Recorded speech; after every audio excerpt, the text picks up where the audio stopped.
Մի այրացած հայր ապրում է լռության մեջ իր աուտիստ դստեր կողքին, անկարող հասնել նրան։ Բայց ամեն ինչ փոխվում է, երբ մի երիտասարդ անծանոթ կարողանում է անհնարինը, հանգստացնել նրան պարզ ժեստերով, անկեղծ կարեկցանքով։ Ծնվում է կապ, որը փոխում է բոլորի կյանքը, սիրով, որին բառեր պետք չեն։ Առավոտյան արը լուսավորում էր ապակուց բետոնից կառուցված առանձնատունը, Երանի աջափնյակ թաղամասի էլիտար բնակելի համալիրում։ 10-րդ հարկի բարձունքից Սանա լճի տեսարանը հիասքանչ էր, բայց Բերնարդո Մխիթարյանը հազիվ էր նկատում այն, մինչ հայելու արջ ուղղում էր իր իտալական փողկապը։ 42 տարեկան տեխնոլոգիական ոլորտի գործարարի դեմքին երում էին անքուն գիշերների մշտական անհանգստությունների հետքերը, չնայած նրա 100 միլիոնավոր գնահատվող կարողությանը։ Սոֆյան արդեն արթնացել է, պարոն, տեղեկացրեց տիկին Զելյան, տնային տնտեսուհին, նրբորեն թակելով գլխավոր ննջասենյակի դուռը։ Բայց դեռ չի ցանկանում նախաճաշել։ Բերնարդոն հառաչեց։ 5 տարեկան դստեր հետ առավոտյան առօրյան միշտ մարտահրավեր էր, կարծես ամեն օր մի նոր սար բարձրանալիս լիներ։ Երբեք չգիտեր, թե ինչ խոչընդոտների կհանդիպի։ Գնում եմ, Զելիա։ Թողեք, ես կփորձեմ։ Նա անցավ լայն ու լուսավոր միջանցքով դեպի բաց կապույտ երանգներով ձավորված սենյակը։ Միակ գույնը, որը Սոֆյան հանդուրժում էր առանց անհանգստություն դրսևորելու։ Աղջիկը նստած էր գորգի կենտրոնում, դասավորելով փոքրիկ մեքենաներ կատարյալ հաջորդականությամբ, որը միայն նրա համար էր իմաստ ունենում։ Նա չբարձրացրեց աչքերը, երբ հայրը մտավ։ Բարի լույս, արքայադուստր, Բերնարդոն մեղմ ասաց, ծնկի իջնելով անվտանգ հեռավորության վրա։ Լավ քնել ես։ Ոչ մի պատասխան։ Սոֆյան շարունակում էր իր մանրակրկիտ աշխատանքը, կարծես աշխարհի մնացած մասը գոյություն չուներ։ Նրա շագանակագույն մազերը շրջանակում էին նուրբ դիմագծերով դեմքը, այնքան նման մորը, որ երբեմն ցավալի էր նայելը։ Լուիզան մահացել էր ծննդաբերության ժամանակ, հանկարծակի բարդություն, որը բժիշկները չէին կարողացել շտկել։ 5 տարի անց Բերնարդոն դեռ մտածում էր, թե ինչպես կդիմագրավեր նա այն մարտահրավերները, որոնց առջ կանգնած էին։ Այսօր կփորձենք նախաճաշել։ Տիկին Զելյան պատրաստել է այն բլիթները, որոնք քեզ դուր եկան անցյալ շաբաթ։ Սոֆյան թեթակի օրորեց գլուխը, շարունակելով իր դասավորությունը։ Դա պատասխան էր։ Ավելին, քան նա սովորաբար տալիս էր իր ամենադժվար առավոտներին։ Բերնարդոն դա փոքր հաղթանակ համարեց։ Գործադիր տնօրենի կյանքը վերածվել էր փոքր հաղթանակների մեծ մարտահրավերների հաջորդականության, Սոֆիայի ախտորոշումից ի վեր։ Միջին մակարդակի աուտիզմ, զգայական գերզգայունությամբ, հաղորդակցության դժվարություններով։ Նյարդաբանի խոսքերը դեռ արձագանքում էին նրա մտքում։ Սպեկտրի յուրաքանչյուր երեխա յուրահատուկ է, պարոն Մխիթարյան։ Դուք պետք է միասին բացահայտեք ճանապարհը։ 1 ժամ լուռ բանակցություններից հետո նա վերջապես կարողացավ ստիպել Սոֆիային մի քանի գթալ շիլաուտել հագնել մասնագիտացված դպրոցի համազգեստը։ Մինչ դուստրը տիկին Զելիայի օգնությամբ ավարտում էր պատրաստվելը, Բերնարդոն ստուգեց հաղորդագրությունները հեռախոսում։ Ներդրողների հետ հանդիպումը տեղափոխվել է ժամը 9-ին։ Խնդիր համակարգի ներդրման հետ։ Շտաբ։ Բժիշկ Մարսելը չեղարկել է Սոֆիայի թերապիայի նիստը այսօր։ Վերջին հաղորդագրությունը նրա ստամոքսը կծկեց։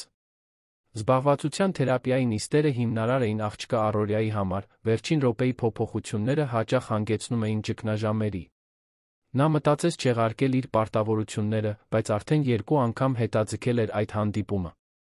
Նրա գործընկերները սկսում էին կասկածի տակ դնել նրա նվիրվածությունը այն ընկերությանը, որը նա ինքն էր հիմնադրել։ Զելիա, բժիշկ Մարսելը չեղարկել է։ Կփորձեմ վերանշանակել վաղվա համար։ Մինչ այդ, հետեք սովորական առօրյային, եթե հնարավոր է, այսօր խուսափեք աղմկոտ վայրերից։ Տնային տնտեսուհին հասկացողաբար գլխով արեց։ Նա նրանց հետ էր Սոֆիայի ծնունդից ի վեր, չնայած մասնագիտացված կրթություն չուներ, սովորել էր հաղթահարել աղջկա առանձնահատուկ կարիքները։ Օրը անցավ, ինչպես շատ ուրիշ օրեր։ Հանդիպումներն ընդհատվում էին դպրոցից զանգերով, միլիոնավոր բանակցությունները միահյուսվում էին նոր թերապևտիկ մեթոդների վերաբերյալ հետազոտություններով, պայմանագրերը ստորագրվում էին Սոֆիայի վիճակը ստուգելու հաղորդագրությունների միջ։ Դա ուշ երեկոյան էր, երբ նա որոշեց անձամբ վերցնել դստերը դպրոցից անցնել սուպերմարկետով, որ ամեն ինչ փոխվեց։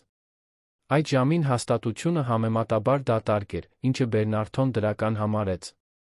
Սոֆյան քայլում էր նրա կողքին, թեթակի բռնելով նրա բաճկոնի եզրից։ Ամենաշատ շփումը, որ նա սովորաբար սկսում էր։ Նա ստուգում էր տիկին Զելիայի պատրաստած ցուցակը, երբ նկատեց, որ աղջիկը մի քանի քայլ հետ էր կանգնել։ Նշանները նուրբ էին, բայց նրա պես ուշադիր հոր համար տագնապալի։ Սոֆյայի մատները սկսեցին թմբկահարել ոտքի կողքին, նրա աչքերը հարվեցին հատակին, նրա շնչառությունը արագացավ։ Ինչ է, Սոֆյա։ Մենք գրեթե ավարտել ենք, նա փորձեց, ծնկի իջնելով նրա աչքերի մակարդակին, առանց դիպչելու նրան։ Հենց այդ ժամանակ լյումինեսցենտ լույսերը թարթեցին։ Էլեկտրականության պահպանողական խափանում, ինչը սովորական էր երանյան ամռանը։ Ցանկացած մարդու համար դա պարզապես անհարմարություն կլիներ։ Սոֆյայի համար դա զգայական պայթյուն էր։ Սկզբում լսվեց ճիչը, սուր, ցավոտ։ Այնուհետ ձեռքերը թռան դեպի ականջները, ուժեղ սեղմելով, կարծես ցանկանում էր արգելափակել ամբողջ արտաքին աշխարհը։ Փոքրիկ մարմինը սկսեց ճոճվել առաջուհետ, ռիթմիկ շարժում, որը Բերնարդոն լավ գիտեր։ Ամեն ինչ լավ է, Սոֆյա, ամեն ինչ լավ է, նա մրմնջաց, ձայնը հանգիստ պահելով, չնայած իր զգացած խուճապին։ Նա գիտեր, որ չպետք է դիպչի նրան ճգնաժամի ժամանակ, որ պետք է տարածություն տա, բայց նա գիտեր, որ պետք է դուրս գային այնտեղից։ Հաճախորդները սկսեցին նայել։ Ոմանք հետաքրքրությամբ, ոմանք հավանություն չտալով։ Նրանք, ովքեր զգայական ճգնաժամը շփոթում էին վատ դաստիարակության հետ։ Անվտանգության աշխատակիցը մոտեցավ, հարցնելով, թե արդյոք օգնության կարիք ունեն, բայց նրա ներկայությունը միայն ուժեղացրեց աղջկա հուզմունքը։ Իմ դուստրը աուտիզմ ունի։ Ինձ պարզապես տարածություն է պետք նրան հանգստացնելու համար, Բերնարդոն բացատրեց, փորձելով պահպանել հանգստությունը, մինչ զգում էր, թե ինչպես է իր սիրտը արագ զարկում։ Հենց այդ ժամանակ հայտնվեց նա։ Մոտ 25 տարեկան մի երիտասարդ կին, հագած սուպերմարկետի աշխատակիցների կարմիր ժիլետը։ Ի տարբերություն անվտանգության աշխատակցի հետաքրքրասեր հաճախորդների, նա չներխուժեց Սոֆյայի տարածք։ Նա դանդաղ մոտեցավ, ծնկի իջավ հարգալից հեռավորության վրա, պարզապես սպասեց։ Բերնարդոն շփոթված դիտում էր, մինչ աշխատակցուհին սկսեց շնչել լսելի ռիթմիկ կերպով։ Նա ոչինչ չասաց, չփորձեց բացատրել, թե ինչ էր անում։ Պարզապես շնչում էր, գրեթե երաժշտական ռիթմով, մինչ ձեռքերը տեսանելի հանգիստ պահում էր ծնկների վրա։ Ի զարմանս նրա, մի քանի րոպե անց Սոֆյան սկսեց իր շնչառությունը համաժամացնել երիտասարդ կնոջ շնչառության հետ։ Ճիչերը նվազեցին, դառնալով մեղմ մրմունջներ, ճոճվելը դարձավ ավելի քիչ ինտենսիվ։ Այնուհետ երիտասարդ կինը պարզ ժեստ արեց ձեռքով, դանդաղ բացելով փակելով այն, կարծես ծաղիկ էր բացվում, Սոֆյան հիացած դիտում էր։ Կարող եմ, երիտասարդ կինը վերջապես խոսեց, դիմելով Բերնարդոին, բայց աչքերը պահելով Սոֆյայի աչքերի մակարդակին։ Նա գլխով արեց, չիմանալով, թե կոնկրետ ինչ էր նախատեսում։ Աշխատակցուհին այնուհետ օդում շրջան գծեց, ապա ուղղահայաց գիծ, կրկնելով շարժումը մի քանի անգամ։ Զարմանալիորեն Սոֆյան ընդօրինակեց ժեստը, իր փոքրիկ ձեռքերով գծելով նույն օրինակը։ Դա տեսողական շարժողական կենտրոնացման վարժություն է, երիտասարդ կինը մեղմ ձայնով բացատրեց։ Օգնում է ուշադրությունը վերահասցեագրել գերբեռնվածության ժամանակ։ Մինչ Բերնարդոն կհասցներ հարցնել, թե որտեղից է նա դա սովորել, Սոֆյան մի բան արեց, որը նրան ապշահար թողեց։ Նա ձեռքը մեկնեց կարճ ժամանակով դիպավ երիտասարդ կնոջ դաստակին։ Փոքրիկ ժեստ մարդկանց մեծամասնության համար, բայց հսկայական իր դստեր համար, ով հազվադեպ էր ֆիզիկական շփում սկսում անծանոթների հետ։ Պահն ընդհատվեց միջին տարիքի մի տղամարդու, մենեջերի կրծքանշանով, մուտքով։ Կամիլա, ես քեզ ամենուր փնտրում էի։ 15 րոպե առաջ լքել ես դրամարկղը։ Նա անհամբեր նայեց տեսարանին։ Հաճախորդները սպասում են։ Կներեք, պարոն Ավգուստ։ Ես օգնում էի այս աղջկան, ով ճգնաժամի մեջ էր, պատասխանեց Կամիլան, վեր կենալով։ Դա քո գործը չէ։ Մենք սուպերմարկետ ենք, ոչ թե օգնության կենտրոն, կոպիտ պատասխանեց մենեջերը։ Համարիր քեզ ազատված։ Վաղը անցիր անձնակազմի բաժին, հաշիվներ կարգավորելու համար։ Բերնարդոն, ով մինչ այդ լուր դիտում էր փոխազդեցությունը, վերջապես միջամտեց։ Սպասեք։ Այս աղջիկը հենց նոր մի բան արեց, ինչը իմ վարձած թերապևտներից ոչ մեկին չէր հաջողվել ամիսներ շարունակ, ասաց նա, վեր կենալով։ Մենեջերը գնահատական տվեց նրան գլխից մինչ ոտք, նկատելով թանկարժեք կոստյումը հեղինակավոր կեցվածքը։ Պարոն, ես հասկանում եմ ձեր երախտագիտությունը, բայց մենք քաղաքականություն ունենք։ Ամիսը որքան է նա վաստակում, ընդհատեց Բերնարդոն։ Ինչպես։ Ո՞րն է նրա աշխատավարձը։ Մենեջերը թարթեց աչքերը, շփոթված։ Նվազագույն աշխատավարձ, գումարած միջնորդավճարներ։ Բայց ես չեմ հասկանում, թե դա ինչպես է։ Ես եռակի ավելին կառաջարկեմ նրան, որպեսզի նա աշխատի որպես իմ դստեր անձնական ուղեկցորդ, հայտարարեց Բերնարդոն, ուղղակիորեն նայելով Կամիլային, ով նույնքան զարմացած էր թվում, որքան իր ղեկավարը։ Ես լուրջ եմ։ Կամիլան վարանեց, ակնհայտորեն անակնկալի բերված։ Ես դրա համար հատուկ կրթություն չունեմ, պարոն։ Միայն մի քանի առցանց դասընթաց նյարդաբազմազանության վերաբերյալ։ Բերնարդոն նայեց Սոֆիային, ով այժմ հանգիստ էր, դեռ կրկնելով այն ժեստը, որը Կամիլան սովորեցրել էր։ Այն, ինչ դուք ունեք, պատասխանեց նա, ոչ մի դասընթաց չի սովորեցնում։ Կամիլա Հարությունյանը դիտում էր իր արջի շքեղ շենքը, իր պարզ զգեստով, որը հատուկ առիթի համար էր գնված, իրեն անտեղի զգալով։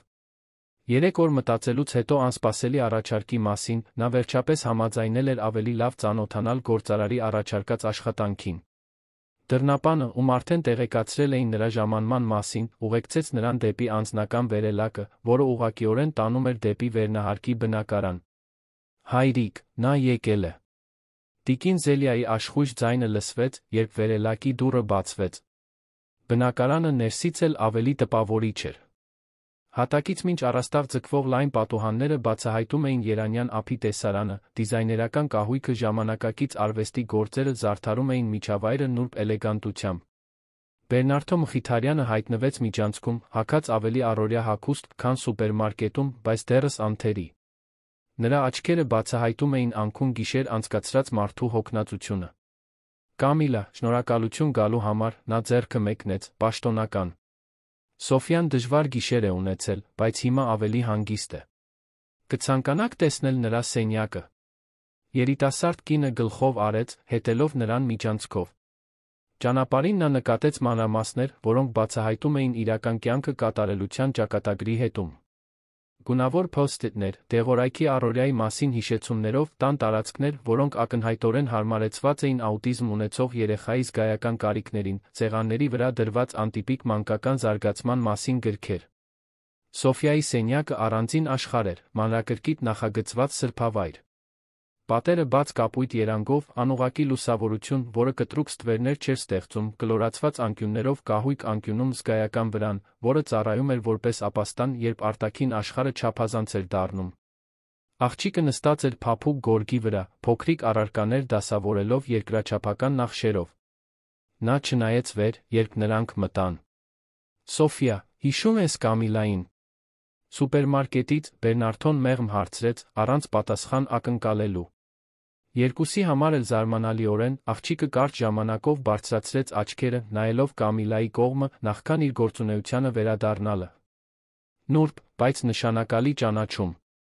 Կարող եմ այստեղ նստել, Կամիլան հարցրեց, մատնացույց անելով Սոֆիայից մոտ 2 մետր հեռավորության վրա գտնվող տարածքը։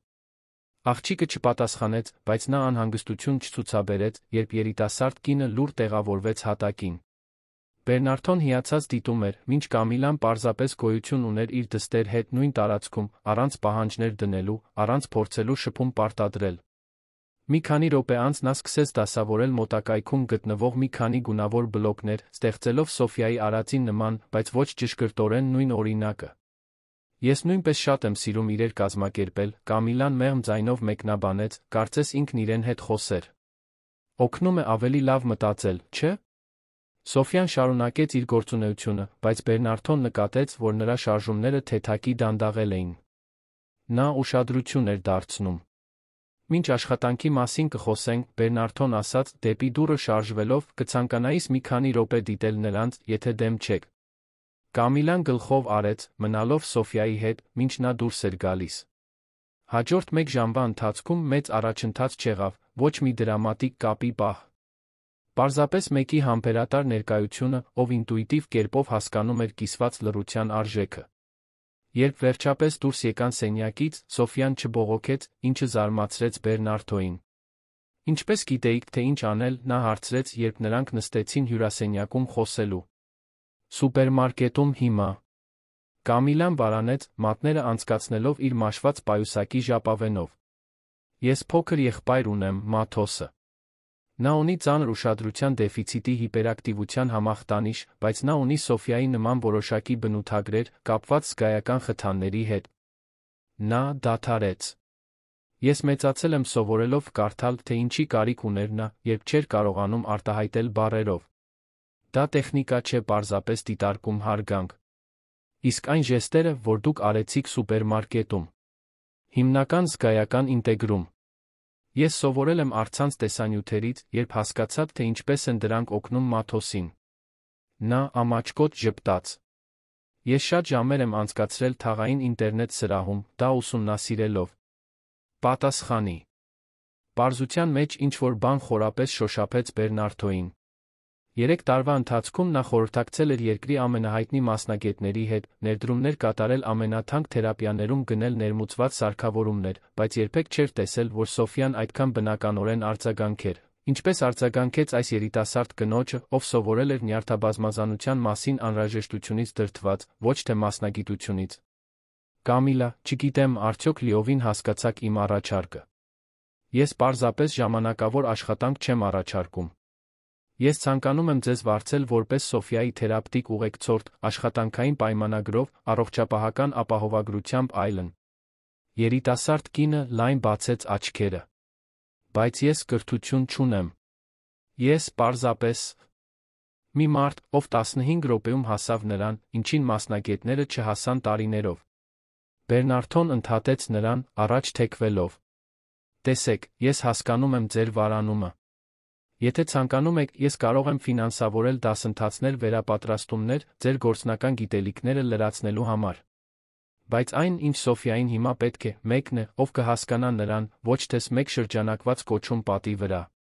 Կամիլան մտածեց առաջարկի մասին, թեթակի գծելով շրթունքը։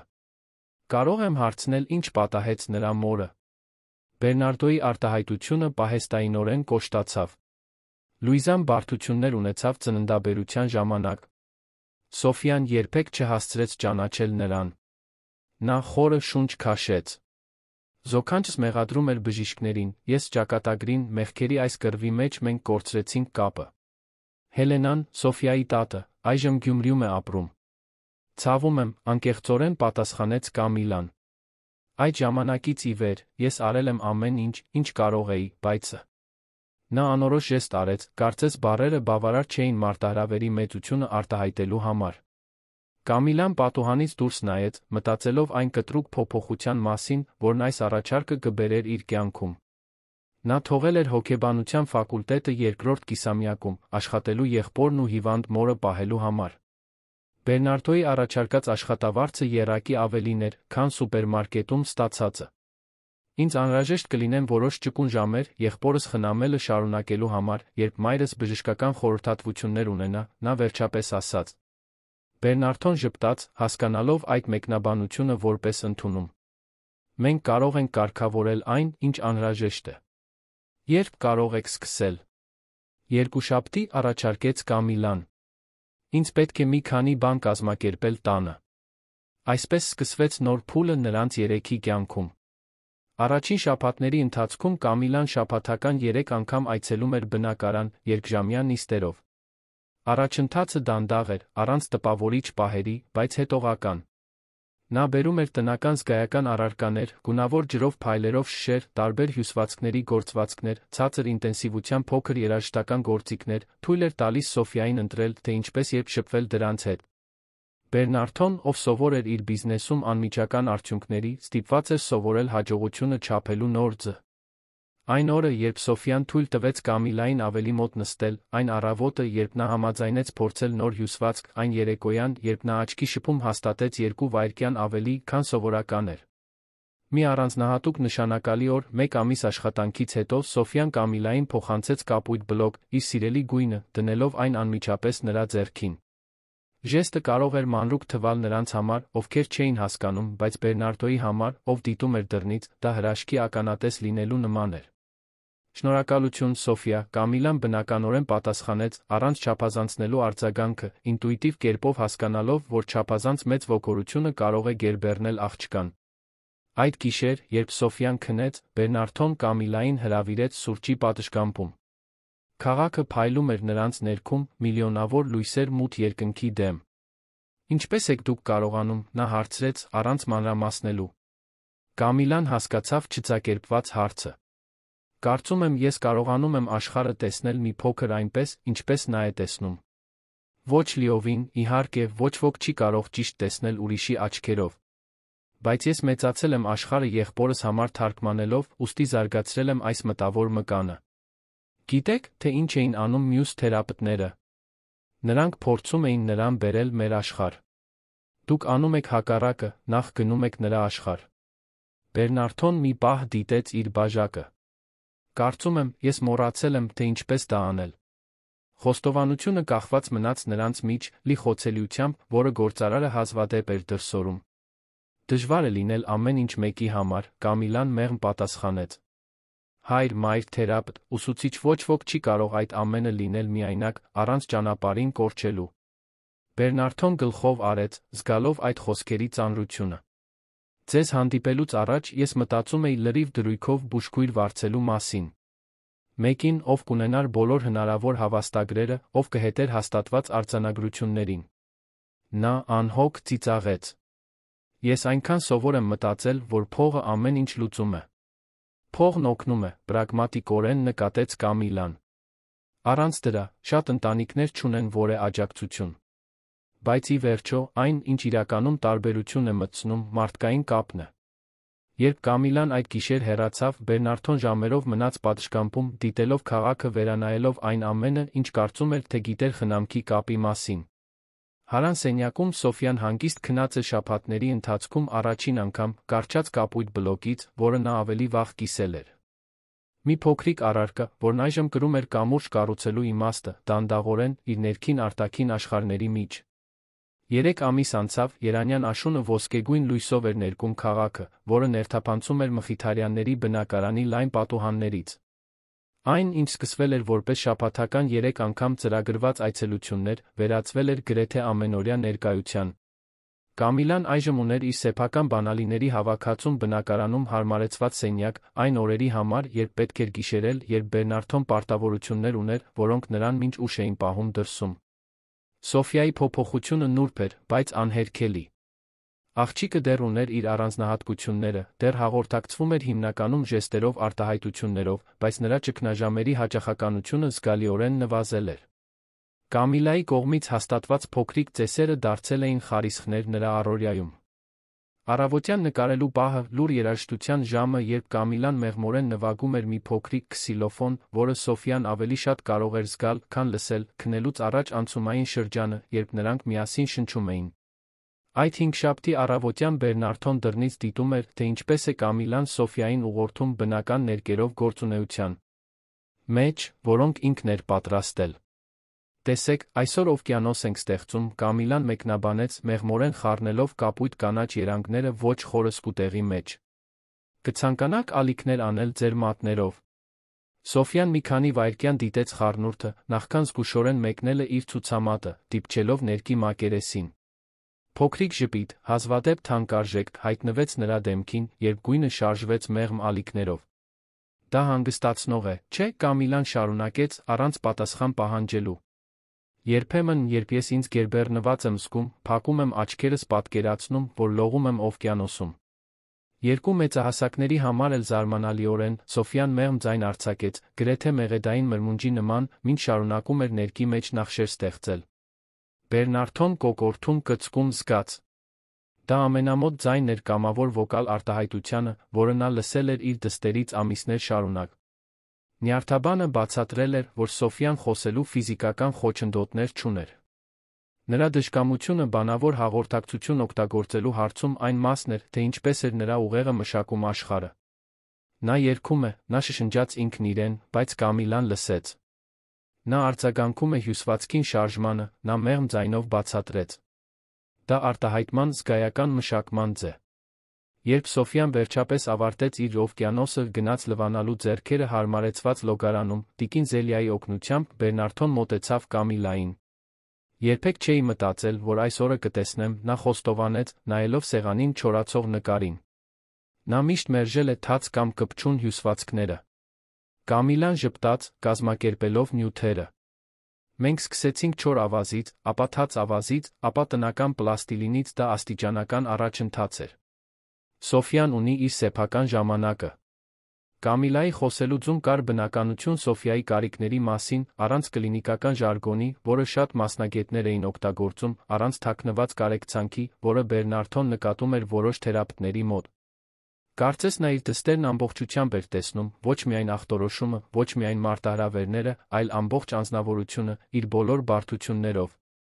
Ես առաջարկ ունեմ, Բերնարդոն ասաց, ստուգելով իր ժամացույցը։ Հաջորդ կիրակի արվեստների պուրակի մշակույթի կենտրոնում զգայական արվեստի սեմինար կա։ Մտածեցի, որ կարող ենք Սոֆյային տանել։ Կամիլայի աչքերը լուսավորվեցին։ Գույներ, զգացմունքներ, նախագիծը։ Ես կարդացել եմ դրա մասին։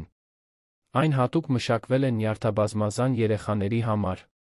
Հենց այդպես։ Ես տեղեր եմ ամրագրել, բայց… Նա վարանեց։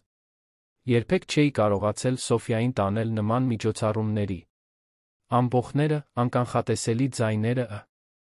Մենք կարող ենք նրան աստիճանաբար պատրաստել, առաջարկեց Կամիլան։ Ցույց տալ տեղի լուսանկարները, ստեղծել սոցիալական պատմություն այն մասին, թե ինչ կկատարվի, բերել նրա հարմարավետության առարկաները, ականջակալները… Նա դադարեց, տեսնելով Բերնարդոյի արտահայտությունը։ Ինչ պատահեց։ Դուք միշտ ամեն ինչ մտածում եք, նա պատասխանեց հոգնած ժպիտով։ Երբեմն զարմանում եմ, թե ինչպես էի կարողանում մինչ ձեր հայտնվելը։ Ինչ-որ բան, թե ինչպես էր նա ասել այդ խոսքերը, ստիպեց Կամիլային շեղել հայացքը, հանկարծակի գիտակցելով այն մտերմությունը, որը զարգացել էր նրանց միջ վերջին ամիսներին, ոչ ռոմանտիկ, բայց խորը այլ առումներով։ Նրանք կիսում էին Սոֆյայի համար պատասխանատվությունը, փոխանակում էին հասկացող հայացքներ, երբ նա նոր նվաճումների էր հասնում, միասին զգում էին հիասթափությունը դժվար օրերին։ Դա համագործակցության միծ էր, որը նրանցից ոչ մեկը չէր կանխատեսել։ Մենք լավ թիմ ենք, նա վերջապես պատասխանեց, ձայնը թեթ պահելով։ Հաջորդ օրերին նրանք միասին աշխատեցին Սոֆյային սեմինարին պատրաստելու համար։ Կամիլան ստեղծեց մի փոքրիկ գիրք մշակույթի կենտրոնի լուսանկարներով, Բերնարդոն ծրագրեց կարճ այցելություններ մոտակա այգի, Սոֆյային միջավայրին սովորեցնելու համար, նույնիսկ տիկին Զելյան օգնեց, կարելով փոքրիկ զգայական պայուսակ, որը աղջիկը կարող էր կրել իր հարմարավետության իրերի հետ։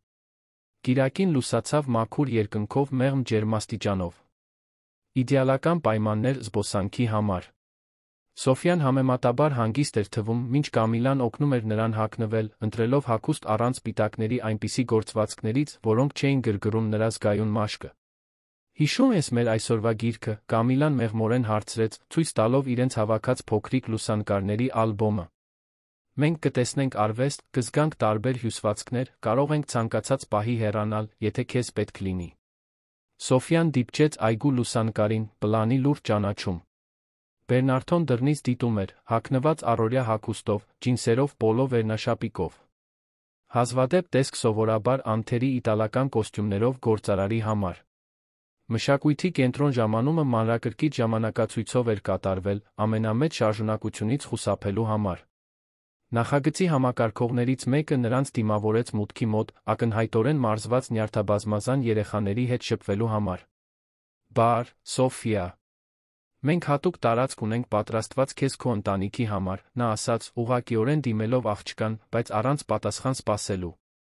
Կարող եք հետել ինձ։ Միջավայրը կազմակերպվել էր զգայական կայաններով, որոնցից յուրաքանչյուրն առաջարկում էր տարբեր գեղարվեստական փորձառություններ։ Նկարչություն հսկայական կտավի վրա, քանդակագործություն կավով, լուսային սեղան կիսաթափանցիկ նյութերով, գործվածքներ բարի մարմնի արտահայտման համար։ Ամենակարևորը կային ապակոմպրեսիոն տարածքներ, ռազմավարականորեն տեղակայված զգայական վրաններ, որտեղ երեխաները կարող էին հեռանալ, եթե գերբեռնվածություն զգային։ Սոֆյան սկզբում մնաց Կամիլայի կողքին, դիտելով այլ երեխաներին գործունեության մեջ։ Մի քանի րոպե անց, ի զարմանս Բերնարդոյի, նա մատնացույց արեց նկարչության կայանը։ Կցանկանաս նկարել փորձել, հարցրեց Կամիլան, Սոֆյան թեթակի գլխով արեց։ Նրանք երեքով մոտեցան պատին տեղադրված մեծ կտավին։ Ի տարբերություն տանը նկարելու, այստեղ երեխաները օգտագործում էին մեծ վրձիններ, որոնք ամրացված էին երկարացուցիչներին, թույլ տալով լայն արտահայտիչ շարժումներ հարմարավետ հեռավորությունից։ Տեսեք, կարող եք նկարել առանց շատ մոտենալու, Բերնարդոն բացատրեց, ցուցադրելով շարժումը վրձիններից մեկով։ Սոֆյան ուշադիր դիտեց, նախքան կապույտ ներկով վրձին վերցնելը, իր անվտանգ գույնը։ Նրա առաջին շարժումները վարանող էին, բայց շուտով նա հաճույք գտավ գործունեության մեջ, ստեղծելով գույնի մեծ աղեղներ կիսված կտավի վրա։ Դա լուր հաղորդակցության պահ էր։ Սոֆյան նկարում էր Բերնարդոն Կամիլան կողք կողքի, դիտելով նույն հպարտությամբ, որը զգում են ծնողները, երբ ականատես են լինում իրենց երեխաների նշանակալի նվաճումներին։ Այդ պահին նրանք իսկապես ընտանիք էին թվում, միավորված ոչ արյան կապերով կամ իրավական դերերով, այլ մի բանով, որը նույնքան խորն էր, հոգատարության փոխըմբռնման ընդհանուր լեզվով։ Գրեթե 1 ժամ։ Գործունեությունից հետո Սոֆյան ազդանշան տվեց, որ դադարի կարիք ունի, մատնացույց անելով ապակոմպրեսիոն տարածքներից մեկը։ Կամիլան անմիջապես ուղեկցեց նրան, Բերնարդոին թողնելով զրուցելու արվեստի թերապևտներից մեկի հետ ծրագրի մասին։ Երբ նրանք վերադարձան, Սոֆյան մատիտով արված նկար էր կրում։ 3 ձեռք բռնած կերպարներ, բարձրահասակ տղամարդ, ավելի փոքր կերպար երկար մազերով, նրանց մեջ մի փոքրիկ աղջիկ, հագած վարդագույն զգեստ, որը Սոֆյան սովորաբար խուսափում էր, այն չափազանց ինտենսիվ համարելով։ Տեսեք, թե ինչ է նկարել Սոֆյան, Կամիլան ցույց տվեց թուղթը Բերնարդոին, ով աճող հուզմունքով զննեց այն։ Մենք, նա հարցրեց, ձայնը թեթակի դողալով։ Սոֆյան բանավոր չպատասխանեց, բայց մատով դիպչեց յուրաքանչյուր կերպարին։ Նախ տղամարդու կերպարին, ապա իրեն մեջտեղում, վերջապես կնոջ կերպարին, որը հստակորեն ներկայացնում էր Կամիլային։ Արվեստի թերապևտը, ով դիտում էր փոխազդեցությունը, մեղմորեն մեկնաբանեց. 3 կերպարները կապված են ձեռքերով։ Դա պատկանելության հզոր ներկայացում է։ Բերնարդոն զգաց, թե ինչպես են արցունքներ հավաքվում, քողարկեց խոցելիության պահը, ուղղելով ակնոցները։ Նա վարդագույն է ընտրել, միայն դա կարողացավ ասել։ Մի գույն, որը նախկինում անհարմարություն էր առաջացնում, Կամիլան լրացրեց, հասկանալով իմաստը։ Այժմ այն կապված է ինչ-որ դրական բանի հետ։ Օրվա մնացած մասն անցավ ինչպես երազում։ Սոֆյան մասնակցեց 2 գործունեության, նախքան հոգնածության նշաններ ցույց տալը, նրանք երեքով վերադարձան բնակարան, որտեղ աղջիկը գրեթե անմիջապես քնեց, դեռ բռնած իր արած նկարը։ Ավելի ուշ, պատշգամբում, որը դարձել էր Բերնարդոյի Կամիլայի զրույցների ոչ պաշտոնական վայրը, նրանք մի շիշ գինի էին կիսում, մինչ քաղաքը լուսավորվում էր նրանց ներքում։ Նյարդահոգեբանն ասաց, որ Սոֆյան երբեք չի կարող արվեստի միջոցով սիմվոլիզմ արտահայտել, Բերնարդոն մեկնաբանեց, նայելով նկարի պատճենին, որը նրանք մանրակրկիտ պահպանել էին։ Ասաց, որ նրա մտածողությունը չափազանց կոնկրետ էր։ Մասնագետները հաճախ թերագնահատում են այն, ինչ չեն հասկանում, Կամիլան պատասխանեց, դիտելով իր բաժակը։ Հաղորդակցության ցանկացած վավերական է, քանի դեռ մենք պատրաստ ենք սովորել մյուսի լեզուն։ Հարմարավետ լռություն տիրեց նրանց միջ, լցված միայն քաղաքի հեռավոր ձայներով։ Բերնարդոն էր, ով վերջապես խախտեց այն։ Կամիլա, ես մտածում եմ ձեր դիրքը պաշտոնականացնելու մասին։ Ոչ միայն որպես թերապևտիկ ուղեկցորդ, այլ որպեսը։ Նա վարանեց, փնտրելով ճիշտ բառերը։ Որպես Սոֆյայի կյանքի մշտական մաս։ Մեր կյանքի։ Երիտասարդ կինը նայեց նրան, նկատելով նրա աչքերի լրջությունը։ Ինչ եք կոնկրետ առաջարկում։ Երաշխիք։ Ցմահ պայմանագիր, վստահության ֆոնդ ձեզ համար, մասնակցություն իմ բիզնեսներում, եթե ցանկանում եք։ Այն ամենը, ինչ անհրաժեշտ է, որպեսզի դուք ապահով լինեք, որպեսզի Սոֆյան իմանա, որ դուք պարզապես չեք անհետանա մի օր։ Կամիլան դրեց իր բաժակը, մշակելով առաջարկի մեծությունը։ Բերնարդո, դա չափազանց առատաձեռն է, բայց նա բարդ։ Ես չեմ կարող նման բան ընդունել։ Ինչու՞։ Դա այն է, ինչ Սոֆյային պետք է։ Դա այն է, ինչը։ Նա դադարեց, խուսափելով միտքը ավարտելուց։ Ինչի՞։ Կարիքն ունեք դուք, Կամիլան մեղմ հարցրեց։ Բերնարդոն ձեռքով անցկացրեց դեմքին, հանկարծակի ավելի ծերխոցելի թվալով, քան իր սովորական վերահսկվող ինքնությունը։ Երբ Լուիզան հեռացավ, ես երդվեցի, որ ամեն ինչ կանեմ Սոֆյային պաշտպանելու համար։ Վարձեցի լավագույն մասնագետներին, հարմարեցրի մեր ամբողջ կյանքը, հեռացա ընկերներից, ընտանիքից, ովքեր չէին հասկանում։ Նա դադարեց։ Բայց ես երբեք չկարողացա իրականում հասնել նրան։ Եվ հետո դուք հայտնվեցիք, ոչ այլ ինչ, քան ինտուիցիա կարեկցանք, կառուցեցիք մի կամուրջ, որը նույնիսկ չգիտեի, որ հնարավոր է։ Դուք միշտ եղել եք նրա կողքին, պնդեց Կամիլան։ Ձեր սերը երբեք չի ձախողվել։ Բայց դա բավարար չէր, չէ՞։ Ինձ պետք էիք դուք։ Մենք երկուսս էլ կարիք ունեինք։ Խոստովանությունը կախված մնաց նրանց միջ, լի չարտահայտված իմաստներով։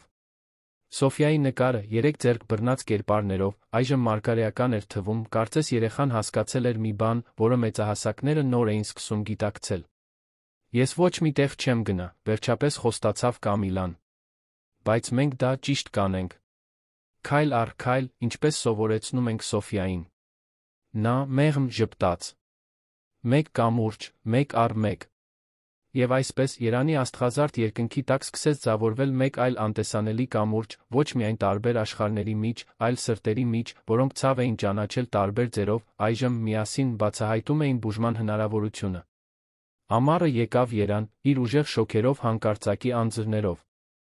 6 ամիս էր անցել այն օրվանից, երբ Կամիլան առաջին անգամ հատել էր Մխիթարյանների բնակարանի դռները, նրանց երեքի միջ դինամիկան վերածվել էր մի բանի, որը նրանցից ոչ մեկը չէր կարող կանխատեսել։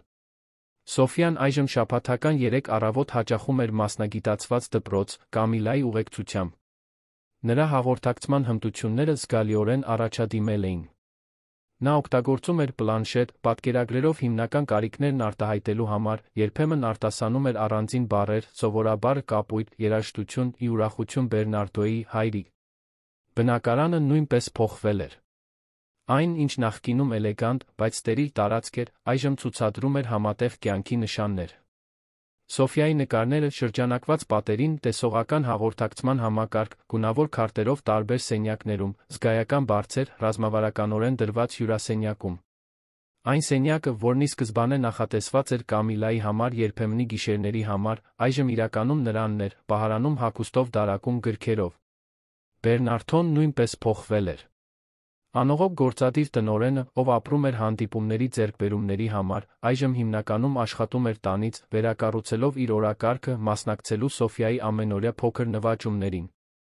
Նրա գործընկերները նկատեցին փոփոխությունը, ոմանք հիացմունքով, ոմանք էլ թերահավատորեն ընկերության նկատմամբ նրա նվիրվածության վերաբերյալ։ Այդ չորեքշաբթի առավոտյան, մինչ Սոֆիան մասնակցում էր երաժշտական թերապիայի նիստին մասնագիտացված կլինիկայում, տիկին Զելիայի ուղեկցությամբ, Բերնարդոն Կամիլան օգտագործեցին ժամանակը, քննարկելու աղջկա զարգացման հաջորդ քայլերը։ Զբաղվածության թերապտը առաջարկեց սկսել ավելի շատ գործունեություն ներառել արտաքին միջավայրում, Կամիլան մեկնաբանեց, խորհրդակցելով իր գրառումների հետ։ Միգուցե շաբաթական այցելություն բուսաբանական այգի։ Այն բավականաչափ կառուցվածքային է, որպեսզի կանխատեսելի լինի, բայց առաջարկում է նոր զգայական խթաններ։ Բերնարդոն գլխով արեց, հիանալով այն նվիրվածությամբ, որով Կամիլան փաստաթղթավորում էր յուրաքանչյուր առաջարկ, յուրաքանչյուր փոքր առաջընթաց։ Կարող ենք սկսել հաջորդ հանգստյան օրերին։ Նա լավ է հաղթահարում մեր զբոսանքները մոտակա այգում։ Ես նա մտածել եմ հյուրասենյակը որպես ամբողջական զգայական տարածք։ Հարմարեցնելու մասին Կամիլան շարունակեց, ցույց տալով մի քանի էսքիզներ, որոնք նա արել էր։ Լույսի պրոյեկցիաներով, թերապտիկ երաժշտական գործիքներով, շոշափելի պատովը։ Համարեք հաստատված, Բերնարդոն պատասխանեց ժպիտով։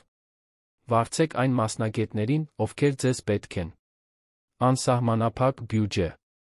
Կամիլան պատասխանեց ժպիտով, արդեն սովոր Բերնարդոյի իմպուլսիվ առատաձեռնությանը, երբ խոսքը Սոֆիայի բարեկեցությանն էր վերաբերում։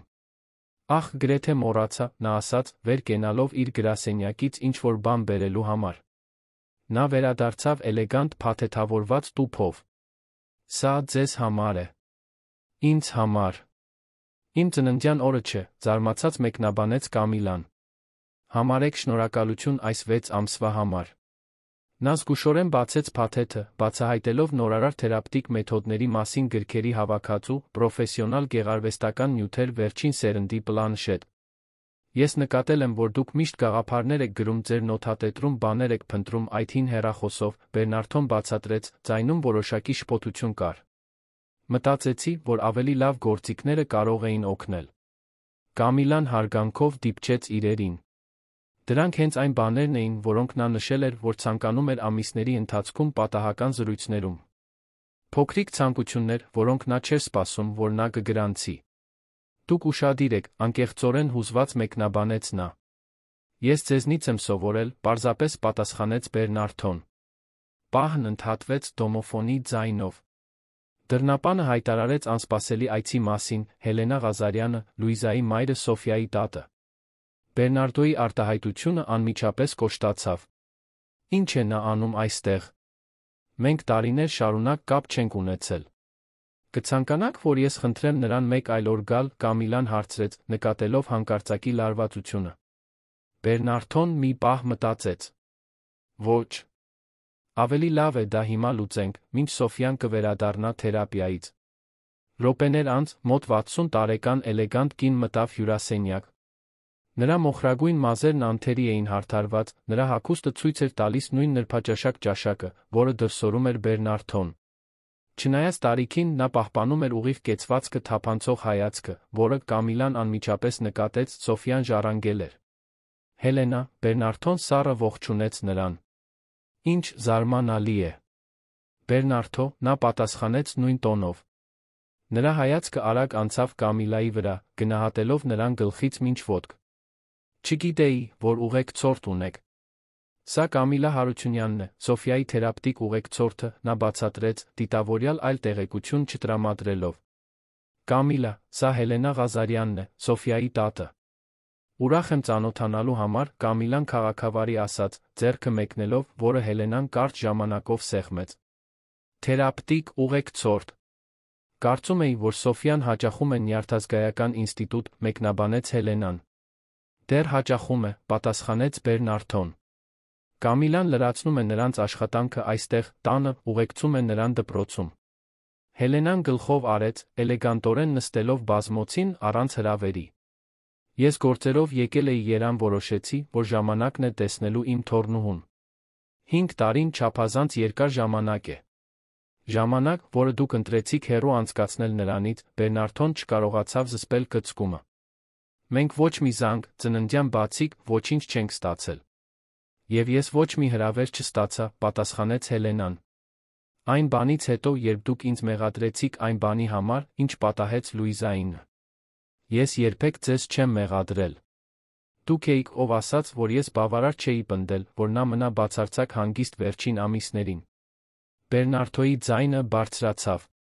Կամիլան նկատեց, որ ականատես էր հին հակամարտության շարունակությանը, խորը վերքերով, որոնք երբեք պատշաճ կերպով չէին բուժվել։ Միգուցե ես պետք է նրանց մենակ թողնեմ, նա առաջարկեց, վեր կենալով։ Ոչ, Բերնարդոն Հելենան միաժամանակ ասացին, ինչը այլ հանգամանքներում զավեշտալի կլիներ։ Հելենան առաջինը վերականգնեց հանգստությունը։ Իրականում, ես կցանկանայի ավելին իմանալ այն աշխատանքի մասին, որը դուք անում եք իմ թոռնուհու հետ։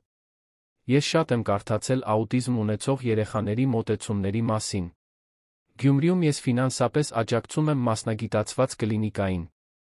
Ինչ-որ բան, թե ինչպես էր նա արտասանել աուտիզմ ունեցող բառը, թեթակի վարանելով, կարծես դա տերմին էր, որը նա դեռ լիովին չէր ընդունում, Կամիլային անհանգստություն պատճառեց։ Այնուամենայնիվ, նա պրոֆեսիոնալ կերպով պատասխանեց, բացատրելով իր անձնակենտրոն մոտեցումը, Սոֆիայի առաջընթացը վերջին ամիսներին, թե ինչպես էին նրանք աշխատում նրա հաղորդակցությունը ընդլայնելու ուղղությամբ, հարգելով նրա սեփական ռիթմը։ Տպավորիչ է, մեկնաբանեց Հելենան, երբ Կամիլան ավարտեց։ Իսկ ո՞րն է ձեր կրթությունը, սիրելիս։ Կամիլան բնական շնոր ունի, միջամտեց Բերնարդոն, նկատելով հարցի թակարդը։ Նա Սոֆիայի հետ կապ է ստեղծել, որը տասնամյակների փորձ ունեցող մասնագետները չեն կարողացել։ Ուրեմն կոնկրետ կրթություն չունի, Հելենան ճնշում գործադրեց, ուղղակիորեն նայելով Կամիլային։ Ես հոգեբանության 2 կիսամյակ եմ անցել, նախքան ստիպված լինելը թողնել ուսումս, աշխատելու համար, Կամիլան անկեղծորեն պատասխանեց։ Այդ ժամանակից ի վեր, ես անցել եմ անվճար դասընթացներ ինքնուրույն սովորել։ Բերնարդոն ինձ թույլ է տվել մասնակցել սեմինարների, կոնֆերանսների, շարունակելու սովորել։ Հելենան բարձրացրեց հոնքը։ Հասկանալի է։ Եվ դուք այստեղ եք ապրում։ Ժամանակի մեծ մասը, այո, Կամիլան պատասխանեց, պահպանելով պրոֆեսիոնալ տոնը, չնայած հարցի հստակ դատողությանը։ Առօրյայի հետողականությունը հիմնարար է Սոֆիայի համար։ Մինչ զրույցը կշարունակվեր, վերելակի ձայնը հայտարարեց Սոֆիայի տիկին Զելիայի վերադարձը թերապիայի նիստից։ Աղջիկը առաջինը մտավ, մեղմորեն ճոճելով մարմինը մի շարժումով, որը ցույց էր տալիս չափավոր խթանում, ոչ թե ճգնաժամ, այլ պարզապես նիստի խթանները մշակելու անհրաժեշտություն։ Սոֆիա, Հելենան բացականչեց, արագ վեր կենալով առաջ շարժվելով դեպի թոռնուհին։ Հանկարծակի շարժումը անծանոթ ձայնը ստիպեցին Սոֆիային կտրուկ կանգ առնել։ Նրա աչքերը լայն բացվեցին, նրա շնչառությունը արագացավ, նրա ձեռքերը սկսեցին ոտքերի կողքերին թմբկահարելու ծանոթ շարժումը, զգայական ճգնաժամի նախերգանքը։ Կամիլան ինստինկտիվորեն արձագանքեց, իրեն դնելով Սոֆիայի տատի միջ, առանց իրականում արգելափակելու տեսադաշտը, բայց ստեղծելով պաշտպանիչ արգելք։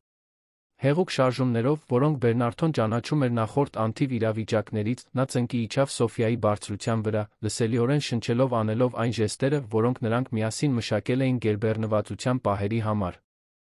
Ամեն ինչ լավ է, Սոֆիա, նա մրմնջաց։ Շնչիր ինձ հետ։ Ներս, դուրս։ Ինչպես այն օվկիանոսի ալիքները, որոնք մենք նկարեցինք։ Աղջիկը դանդաղ կենտրոնացավ ծանոթ ժեստերի վրա, նրա շնչառությունը աստիճանաբար համաժամացնելով Կամիլայի շնչառության հետ։ Երբ նա ավելի հանգիստ էր, Կամիլան մեղմորեն բացատրեց. Սա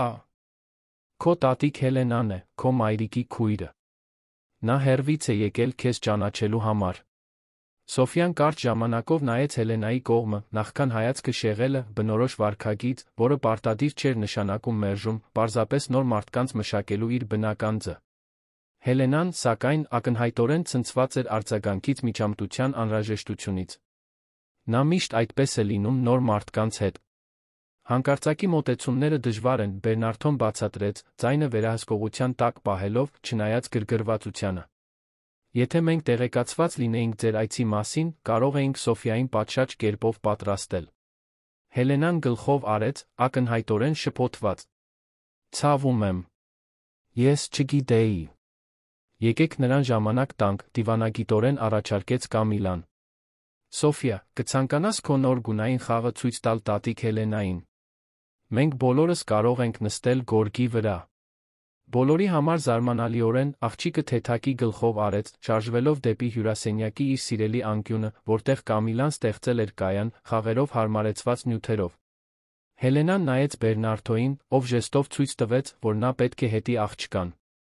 Հաջորդ մեկ ժամվա ընթացքում ժամանակավոր զինադադար հաստատվեց, մինչ բոլորը կենտրոնացած էին Սոֆիայի վրա։ Կամիլան հմտորեն ուղղորդում էր փոխազդեցությունները, հնարավորություններ ստեղծելով Հելենայի համար, ճանաչելու թոռնուհուն, առանց նրան ճնշելու։ Սոֆիան, իր հերթին, ցուցադրեց իր հարմարվողականությունը, թույլ տալով տատիկին մոտ նստել, թե իր հաղորդակցությունը հիմնականում ուղղում էր Կամիլային։ Երբ վերջապես ճաշի ժամը եկավ, Սոֆիան արդեն հոգնածության նշաններ էր ցույց տալիս նոր ներկայությունից։ Դա նկատելով Կամիլան առաջարկեց, որ նա հանգստանա իր սենյակում, մինչ տիկին Զելյան կպատրաստեր ուտելիքը։ Կարող եմ ուղեկցել նրան, Հելենան հարցրեց ակնհայտորեն անհանգիստ, ավելի շատ ժամանակ անցկացնելու թոռնուհու հետ։ Այսօր իդեալական չէ, Կամիլան պատասխանեց մեղմորեն, բայց վճռականորեն։ Առօրյան չափազանց կարևոր է, Սոֆիային ժամանակ է պետք նոր փորձառությունները մշակելու համար։ Միգուցե վաղը, երբ նա սովորի ձեր ներկայությանը։ Հելենան սեղմեց շրթունքները, ակնհայտորեն հիասթափված, բայց չպնդեց։ Սակայն, հենց որ Սոֆիան տիկին Զելիայի հետ լքեց սենյակը, նրա իրական զգացմունքը դուրս եկավ։ Ուրեմն այսպես է աշխատում։ Այս աղջիկը որոշում է, թե ով կարող է մոտենալ իմ թոռնուհուն, իսկ ով ոչ, նա հարցրեց Բերնարդոին, առանց ձայնը իջեցնելու։ Կամիլան Սոֆիայի կարիքները ավելի լավ գիտի, քան ցանկացած ուրիշը, Բերնարդոն պաշտպանողաբար պատասխանեց։ Նույնիսկ ինձնից ավելի լավ, շատ առումներով։ Ակնհայտ է, որ նա բավականին կենտրոնական դեր է ստանձնել այս տանը, մեկնաբանեց Հելենան, տոնը լի ակնարկներով։ Կարծում եմ, Լուիզան կզարմանար, տեսնելով, թե ինչպես է իր դուստրը մեծանում անծանոթի կողմից, առանց պաշտոնական որակավորումների։ Կամիլան զգաց հարվածը, բայց լուռ մնաց, գիտակցելով, որ իր տեղը չէր միջամտել այս ընտանեկան քննարկմանը։ Սոֆիան չի մեծանում անծանոթի կողմից, պատասխանեց Բերնարդոն, բարկությունը ակնհայտ էր նրա վերահսկվող ձայնում։ Նա մեծանում է իմ կողմից, մեկի աջակցությամբ, ով ավելի շատ նվիրվածություն փոխըմբռնում է ցուցաբերել նրա կարիքների նկատմամբ, քան նրա սեփական տատը, ով նույնիսկ չէր էլ փորձել ճանաչել նրան մինչ այսօր։ Որովհետև դուք ինձ հեռացրիք, Հելենան բարձրացրեց ձայնը։ Այն ամենից հետո, ինչ պատահեց, դուք պարզապես կտրեցիք կապը։ Եվ հիմա ես իմանում եմ, որ իմ թոռնուհուն, իմ արյունը, խնամում է մի աշխատակցուհի, որին դուք գտել եք սուպերմարկետում, ով նույնիսկ համապատասխան կրթություն չունի։ Հելենա ամբողջ հարգանքով Կամիլան վերջապես միջամտեց, չկարողանալով լուռ մնալ հարձակման դեմ, այն, ինչ Սոֆիային պետք է, կոչումներ կամ հավաստագրեր չեն։ Դա հետողականություն է, համբերություն փոխըմբռնում, աշխարհը զգալու նրա յուրահատուկ ձի նկատմամբ։ Եվ ով եք դուք, որ որոշեք, թե ինչ է պետք իմ թոռնուհուն, Հելենան դարձավ նրա կողմը, տարիների ցավը գտնելով հարմար թիրախ։ Մի աղջիկ, ով նույնիսկ չկարողացավ ավարտել իր սեփական կրթությունը։ Ինչպիսի օրինակ եք կարծում, որ տալիս եք։ Բավական է, Բերնարդոն ընդհատեց, ձայնը ավելի բարձր, քան մտադրվել էր։ Ես թույլ չեմ տա, որ դուք այդպես խոսեք Կամիլայի հետ, ոչ այն ամենից հետո, ինչ նա արել է Սոֆիայի համար։ Մեզ համար։ Հետաց լռությունը լարված էր։ Հելենան նայեց Բերնարդոից Կամիլային, նրա աչքերում նոր հասկացողություն ծագելով։ Հասկանալի է, նա վերջապես ասաց, իրեն հավաքելով։ Դե, կարծես թե այստեղ շատ ավելին է կատարվում, քան ես ի սկզբանե պատկերացնում էի։ Հելենա… Բերնարդոն սկսեց, բայց նա ձեռքը բարձրացրեց, ընդհատելով նրան։ Ես երանում կլինեմ 2 շաբաթ։ Կցանկանայի որոշ ժամանակ անցկացնել Սոֆիայի հետ, միայն Սոֆիայի մինչ հեռանալս։ Որպես նրա տատ, կարծում եմ, որ ես այդ իրավունքն ունեմ։ Բերնարդոն վարանեց բաժանված Սոֆիայի մանրակրկիտ հաստատված առօրյան խանգարելու դժկամության այն գիտակցման միջ, որ Հելենան, չնայած ամեն ինչին, ընտանիք էր։ Ես կմտածեմ, նա վերջապես պատասխանեց։ Բայց ցանկացած փոխազդեցություն պետք է լինի աստիճանական հարգի Սոֆիայի սահմանները։ Հելենան կոշտ գլխով արեց, վերցնելով իր պայուսակը։ Ես կմնամ Արմենիա Մարիոթ հյուրանոցում։ Կսպասեմ ձեր զանգին, պայմանավորվելու համար։ Կամիլային վերջին գնահատող հայացք նետելով, նա շարժվեց դեպի վերելակը հեռացավ։ Բնակարանը կարծես թե շունչ քաշեց նրա հեռանալուց հետո։ Կամիլան ընկավ բազմոցին, միայն այդ ժամանակ գիտակցելով, թե որքան լարված էր եղել։ Շատ ցավում եմ դրա համար, Բերնարդոն ասաց, նստելով նրա կողքին։ Ձեր մեղքը չէ, նա պատասխանեց։ Նա վիրավորված է։ Եվ անհանգստացած է թոռնուհու համար, ինչը հասկանալի է։ Դա չի արդարացնում, թե ինչպես նա խոսեց ձեզ հետ։ Կամիլան մի պահ լուռ մնաց, մշակելով առճակատումը։ Ինչ եք անելու։ Նրա խնդրանքի մասին ժամանակ անցկացնել Սոֆիայի հետ։ Բերնարդոն խորը հառաչեց։ Չգիտեմ։ Մի կողմից, Հելենան միակ կենդանի կապն է, որ Սոֆիան ունի Լուիզայի հետ։ Մյուս կողմից… Նա չավարտեց միտքը, բայց Կամիլան հասկացավ։ Մյուս կողմից, Հելենան սպառնալիք էր այն կայունությանը, որը նրանք այդքան մանրակրկիտ կառուցել էին։ Կարծում եմ, որ պետք է թույլ տաք, Կամիլան վերջապես ասաց, զարմացնելով իրեն առաջարկով։ Իհարկե, համապատասխան նախազգուշական միջոցներով։ Սոֆիան իրավունք ունի ճանաչելու իր պատմությունը, իր ընտանիքը։ Իսկ եթե Հելենան փորձի միջամտել մեր պայմանավորվածությանը, Բերնարդոն հարցրեց, անհանգստությունը ակնհայտ էր նրա ձայնում։ Ապա մենք դա կլուծենք, երբ դա տեղի ունենա, Կամիլան պատասխանեց ավելի վստահությամբ, քան զգում էր։ Այն, ինչ հիմա կարող է, այն է, ինչ լավագույնն է Սոֆիայի համար։ Այդ գիշեր, երբ Սոֆիան քնեց, Բերնարդոն Կամիլային գտավ պատշգամբում, նայելով ներքի լուսավորված քաղաքին։ Առանց խոսքերի, նա նրան ծրար տվեց։ Ինչ է սա։ Պաշտոնական պայմանագիր։ Այն ապահովում է ձեր մշտական դիրքը որպես Սոֆիայի թերապևտիկ ուղեկցորդ բոլոր արտոնություններով իրավական պաշտպանությամբ։ Նա դադարեց։ Անկախ նրանից, թե ինչ կարող է փորձել Հելենան։ Կամիլան նայեց ծրարին, առանց բացելու։ Դա անհրաժեշտ չէ, Բերնարդո։ Ինձ համար, այո, նա պնդեց։ Ես ուզում եմ, որ դուք իմանաք, որ ձեր տեղն այստեղ ապահով է։ Որ ոչինչ չի փոխվի։ Բայց երկուսն էլ գիտեին, մինչ դիտում էին Երանի գիշերային երկինքը, որ ամեն ինչ արդեն փոխվում էր։ Փոթորիկը եկել էր, այն լռությունը, որը նրանք միասին կառուցել էին, կփորձարկվեր, ինչպես երբեք նախկինում։ Կամիլայի բացակայությունը ծանր էր բնակարանում, ինչպես ֆիզիկական ներկայություն։ 2 շաբաթ էր անցել Հելենայի անսպասելի այցից Բերնարդոյի կայացրած ամենադժվար որոշումից։ Թույլ տալ, որ տատը ժամանակ անցկացնի Սոֆյայի հետ, միաժամանակ Կամիլային տալով ժամանակավոր հեռացում մեղմելու Հելենայի անհանգստությունները տան դինամիկայի վերաբերյալ։ Դա ընդամենը մի քանի շաբաթով է, նա բացատրել էր Կամիլային այն գիշեր, երբ նրանք որոշում էին կայացրել։ Մինչ Հելենան կվերադառնա Գյումրի, ամեն ինչ կհանդարտվի։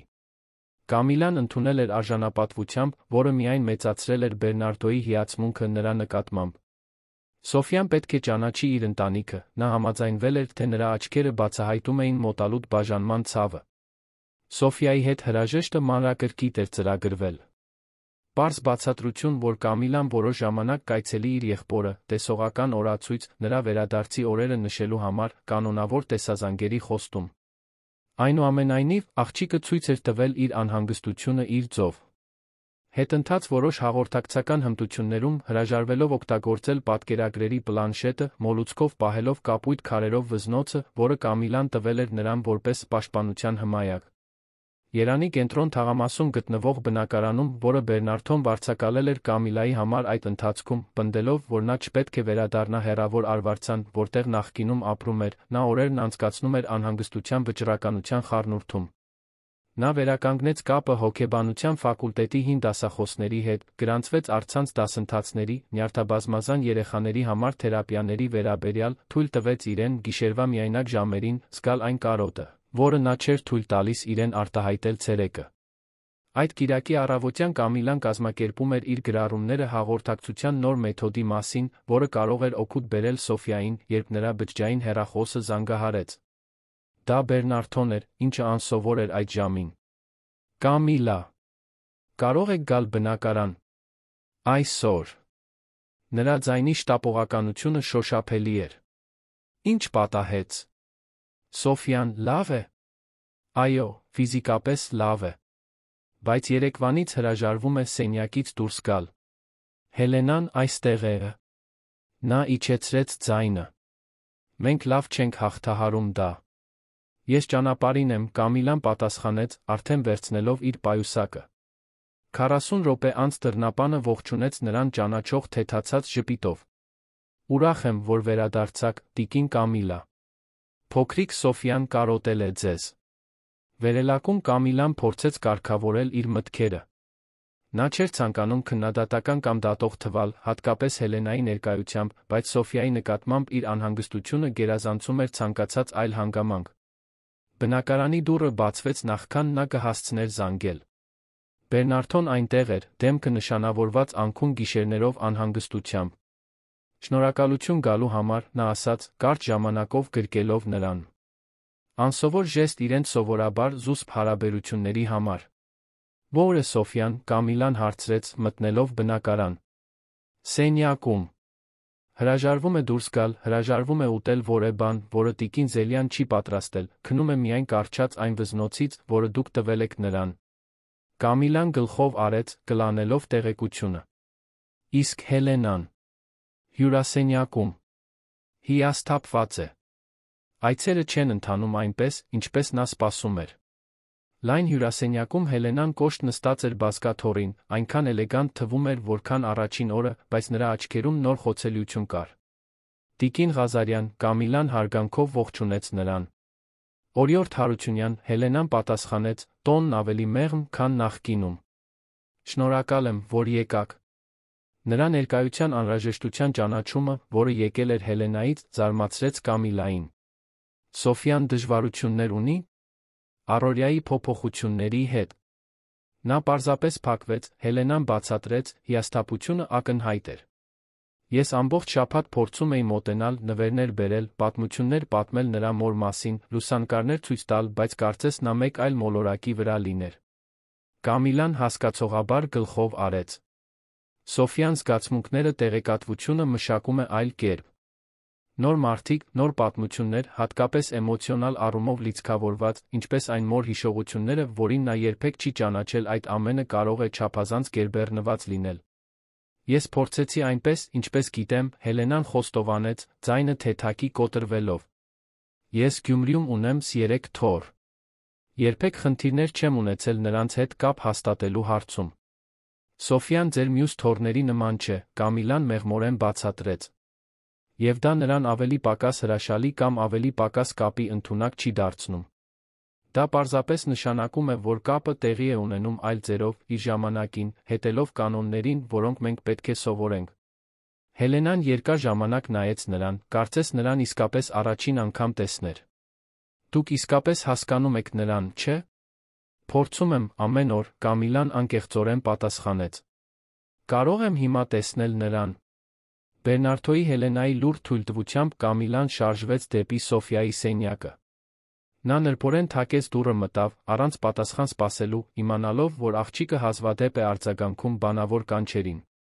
Սենյակը մասամբ մտնեցված էր, վարագույրները փակ էին, ստեղծելով հարմարավետ միջավայր Սոֆիայի գերզգայուն զգայարանների համար։ Աղջիկը նստած էր անկյունում գտնվող իր զգայական վրանում, մեթոդաբար դասավորելով փոքրիկ առարկաներ այնպիսի նախշերով, որոնք միայն նրա համար էին իմաստ ունենում։ Կապույտ քարերով վզնոցը փաթաթված էր նրա դաստակին։ Բար Սոֆիա, Կամիլան մեղմ ասաց, նստելով հատակին հարգալից հեռավորության վրա։ Ես կարոտել էի քեզ։ Աղջիկը անմիջապես վեր չնայեց, բայց նրա մատները դադարեցին շարժվել։ Նշան, որ նա լսում էր։ Կամիլան համբերատար սպասեց, թույլ տալով, որ լռությունը հաստատվի նրանց միջ։ Մի քանի րոպե անց Սոֆիան վերջապես բարձրացրեց աչքերը, նրա հայացքը կարճ ժամանակով հանդիպեց Կամիլայի հայացքին, նախքան շեղվելը։ Կապույտ, Սոֆիան ասաց, քիչ բառերից մեկը, որը նա բանավոր օգտագործում էր։ Այո, կապույտ վզնոցը, որը ես քեզ տվեցի, Կամիլան համաձայնեց։ Դու շատ լավ ես հոգ տարել դրա մասին։ Սոֆիան մեկնեց ձեռքը վզնոցով, լուռ հրավեր Կամիլային մոտենալու համար։ Դանդաղ կանխատեսելի շարժումներով նա ավելի մոտեցավ, մինչ նստեց զգայական վրանի մուտքի մոտ։ Ձեր տատիկ Հելենան այստեղ է։ Նա շատ հեռվից է եկել ձեզ ճանաչելու համար։ Սոֆիան բացասաբար օրորեց գլուխը, ուղղակի մերժման հազվագյուտ ժեստ։ Ես գիտեմ, որ դժվար է, Կամիլան մեղմորեն շարունակեց։ Նոր մարդիկ, նոր պատմություններ, նոր զգացմունքներ։ Շատ բան է միանգամից մշակելու համար։ Աղջիկը կրկին նայեց նրան, այս անգամ ավելի երկար, կարծես գնահատում էր, թե արդյոք Կամիլան իսկապես հասկանում էր։ Հելենան, Կամիլան ավելացրեց, նույնպես սովորում է։ Ինչպես ձեր հայրիկը սովորեց։ Ինչպես ես սովորեցի։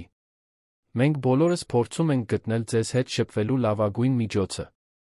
Դանդաղորեն Սոֆիան վերցրեց իր հաղորդակցման պլանշետը, որը թողնվել էր վրանի անկյունում։ Մի քանի պահ նավիգացիայից հետո նա հաջորդաբար սեղմեց երկու պատկերագիր, զգալ շփոթված։ Դուք շփոթված եք զգում այս ամենից, Կամիլան թարգմանեց։ Դա լիովին հասկանալի է։ Սոֆիան սեղմեց մեկ պատկերակ, անվտանգ է այնպես, ինչպես նա հարցնում էր, թե արդյոք իրավիճակները կամ մարդիկ անվտանգ են։ Ձեր տատիկը անվտանգ է, Կամիլան հավաստիացրեց։ Նա շատ է սիրում ձեզ, թե դեռ չգիտի, թե ինչպես դա ցույց տալ այնպես, ինչպես ձեզ հարմար է։ Աղջիկը կարծես խորապես մտածեց դրա մասին։ Վերջապես, ի զարմանս Կամիլայի, նա վեր կացավ, դեռ բռնած կապույտ վզնոցը, շարժվեց դեպի դուռը։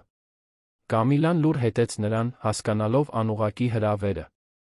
Հյուրասենյակում Բերնարդոն Հելենան ընդհատեցին իրենց լարված զրույցը, երբ տեսան Սոֆիային հայտնվելիս դռան մոտ, Կամիլան մի քանի քայլ հետ։ Աղջիկը հերթով նայեց յուրաքանչյուր մեծահասակին, մշակելով իրավիճակը, նախքան վճռականորեն շարժվելը դեպի Հելենան։ Բոլորի զարմանքին, Սոֆիան կապույտ քարերով վզնոցը մեկնեց տատին։ Նա ձեզ է առաջարկում իր ամենաթանկ առարկան, Կամիլան մեղմ ձայնով բացատրեց, հուզված։ Դա նրա ձն է ասելու, որ պատրաստ է փորձել։ Հելենան նայեց պարզ վզնոցին, կարծես դա աշխարհի ամենաթանկարժեք զարդն լիներ։ Դողացող ձեռքերով նա ընդունեց նվերը։ Շնորհակալություն, Սոֆիա, նա ասաց, ձայնը խեղդվելով։ Դա գեղեցիկ է։ Սոֆիան գլխով արեց, գոհ, նախքան Կամիլայի մոտ վերադառնալը։ Նա դիրքավորվեց այնպես, որ կարողանար աչքի շփում պահպանել երիտասարդ կնոջ հետ, մինչ նստում էր տատի կողքին։ Միջանկյալ դիրք, որը հաղորդում էր նրա պատրաստակամությունը շփվելու, քանի դեռ իր ապահով նավահանգիստը մոտ էր։ Հաջորդ օրերը նոր դինամիկա բերեցին բնակարան։ Կամիլայի համբերատար ուղղորդությամբ Հելենան սովորեց հարգել Սոֆիայի ռիթմը նախասիրությունները։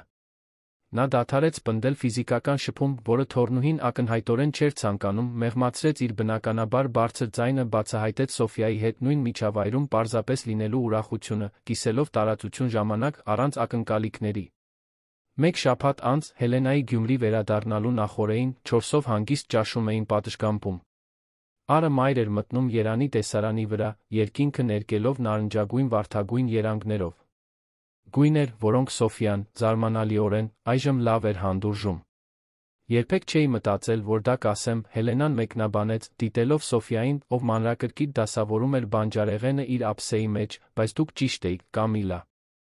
Ամեն ինչի մասին։ Կամիլան ժպտաց, օգնելով Սոֆիային իր հյութի հետ։ Դա ճիշտ կամ սխալ լինելու հարց չէ։ Դա պարզապես աշխարհը տեսնելու այլ ձև։ Մի ձև, որը դուք բնականորեն հասկանում եք, նկատեց Հելենան։ Մի դադարից հետո նա ավելացրեց. Դա ստիպում է ինձ մտածել, թե ինչպես կհարմարվեր Լուիզան։ Նա միշտ այնքան ավանդական էր իր ակնկալիքներում։ Ես վստահ եմ, որ կսովորեր, ինչպես մենք բոլորս, Բերնարդոն մեկնաբանեց, նրա հաշտարար տոնը զարմացրեց Կամիլային, Հելենային։ Ավելի ուշ, երբ Սոֆիան քնեց, մի գործընթաց, որն այժմ ներառում էր Կամիլային, Հելենային, յուրաքանչյուրը իր ձով նպաստելով գիշերային առօրյային, երեք մեծահասակները հավաքվեցին հյուրասենյակում, անհրաժեշտ զրույցի համար։ Վաղը վերադառնում եմ Գյումրի, Հելենան սկսեց, բայց նախ, պետք է ներողություն խնդրեմ։ Բերնարդոն Կամիլան զարմացած հայացքներ փոխանակեցին։ Ես այստեղ եկա լի դատողություններով, կանխակալ գաղափարներով, նա շարունակեց։ Թե ինչպես պետք է մեծացվի երեխան, թե ով պետք է ներգրավված լինի, թե ինչպես պետք է լինի ընտանեկան դինամիկան։ Դա հասկանալի է, Կամիլան առատաձեռնորեն առաջարկեց։ Սոֆիան ձեր թորնուհին է, դուք պարզապես փորձում էիք պաշտպանել նրան։ Այո, բայց ես դա արեցի ամենավատ ձով։ Ենթադրելով, որ գիտեի, թե ինչն է լավագույնը նրա համար, առանց դիտարկելու, թե ինչն է իրականում նրան օգնում բարգավաճել։ Հելենան ուղղակիորեն նայեց Կամիլային։ Եվ անարդարացիորեն դատելով ձեզ, հիմնվելով հավաստագրերի արտաքին տեսքի վրա, այլ ոչ թե այն, ինչ իրականում կարող է, իմ թորնուհուն հենց այնպես սիրելու ձեր կարողությունը, ինչպես նա կա։ Խոսքերը կախված մնացին օդում, լի հուզմունքով։ Բերնարդոն կոկորդը մաքրեց, ակնհայտորեն հուզված Հելենայի խոստովանությունից։ Ինչ է դա նշանակում, կոնկրետ, նա հարցրեց, միշտ գործնական։ Դա նշանակում է, Հելենան պատասխանեց, ուղղելով ուսերը, որ ես չեմ միջամտի այն դինամիկային, որը դուք հաստատել եք այստեղ։ Կամիլան ակնհայտորեն էական է Սոֆիայի բարեկեցության համար, դա դաժան ու հակարդյունավետ կլիներ փորձել փոխել դա։ Շնորհակալություն, պարզապես պատասխանեց Բերնարդոն։ Բայց Հելենան շարունակեց փոքրիկ ժպիտով, դա նշանակում է, որ ես կցանկանայի մնալ ձեր կյանքի մի մասը, եթե ինձ թույլ տաք։ Կանոնավոր այցելություններ, տեսազանգեր, անկեղծ վերամիավորում։ Սոֆիայի ռիթմով, իհարկե։ Դա հրաշալի կլիներ, Կամիլան անկեղծորեն պատասխանեց։ Սոֆիան արժանի է ճանաչելու իր տատիկին, իր ընտանեկան պատմությունը։ Հելենան մի պահ ուսումնասիրեց նրան։ Դուք ուշագրավ անձնավորություն եք, Կամիլա Հարությունյան։ Իմ թորնուհին շատ բախտավոր է, որ ձեզ ունի իր կյանքում։ Դառնալով Բերնարդոին, նա ավելացրեց. Դուք երկուստ էլ։ Այդ գիշեր նշանավորեց մի գլխի ավարտը մյուսի սկիզբը։ Հաջորդ օրը Հելենայի մեկնելուց հետո, զարմանալիորեն հուզիչ հրաժեշտ, երբ Սոֆիան նույնիսկ թույլ տվեց կարճ գրկել տատիկին, բնակարանում կյանքը աստիճանաբար վերադարձավ նոր նորմալությանը։ 6 ամիս անց, մի առոտ շաբաթ առավոտյան, Սոֆիան զարմացրեց բոլորին, արթնանալով հստակ հայտարարելով. Կամիլա, հայրիկ, այգի։ Դա առաջին ամբողջական նախադասությունն էր, որը նա ինքնաբերաբար կազմել էր, բառերի ընտրությունը չանցավ Բերնարդոյի Կամիլայի ուշադրությունից։ Կարգը, երկուսի ներառումը, գործունեություն առաջարկելու նախաձեռնությունը։ Այդ ամենը զգալի առաջընթաց էր ներկայացնում։ Ձիածան ինտեգրված թերապևտիկ կենտրոնը բացվեց 1 տարի անց, Ծաղկաձորի ընդարձակ տարածքում, շրջապատված Ծաղկաձորի անտառով։ Հիմնադրված Բերնարդոյի կողմից ղեկավարվող Կամիլայի կողմից, ով վերջապես ավարտել էր հոգեբանության բաժինը, կենտրոնը արագորեն դարձավ հղում նյարդաբազմազան երեխաների համար անհատականացված մոտեցումներում։ Սոֆիան, այժմ 7 տարեկան, ակտիվորեն մասնակցում էր, շաբաթական մի քանի ժամ ծառայելով։ Որպես հատուկ օգնական օգնելով այլ երեխաներին հարմարավետ զգալ միջավայրում, որը մանրակրկիտ նախագծված էր տարբեր զգայական զգայունությունները հարգելու համար։ Հելենան դարձել էր հաճախակի այցելու, իր ժամանակը բաժանելով Գյումրիի Երանի միջ, ուրախություն գտնելով այն անկեղծ հարաբերություններում, որոնք այժմ կիսում էր թոռնուհու հետ։ Բերնարդոյի հետ հին վիրավորանքները լիովին չէին անհետացել, բայց դրանք փոխարինվել էին փոխադարձ հարգանքով, հիմնված Սոֆիայի նկատմամբ ընդհանուր սիրո վրա։ Մի առանձնահատուկ նշանակալի երեկոյան, մինչ դիտում էին Սոֆիային, ով մեղմորեն նոր երեխայի էր ուղղորդում կենտրոնի զգայական այգով, Բերնարդոն բռնեց Կամիլայի ձեռքը, մի ժեստ, որը բնական էր դարձել ամիսների ընթացքում։ Երբեք չէի պատկերացնի, որ այստեղ կհասնենք, նա մեկնաբանեց, դիտելով իր դստերը, ով այժմ վստահորեն էր հաղորդակցվում, դեռ իր յուրահատուկ ձով, բայց աշխարհի նկատմամբ բացվածությամբ, որը նախկինում անհնար էր թվում։ Կարծում եմ, դա է նշանակում ընտանիք, Կամիլան պատասխանեց, սեղմելով նրա ձեռքը։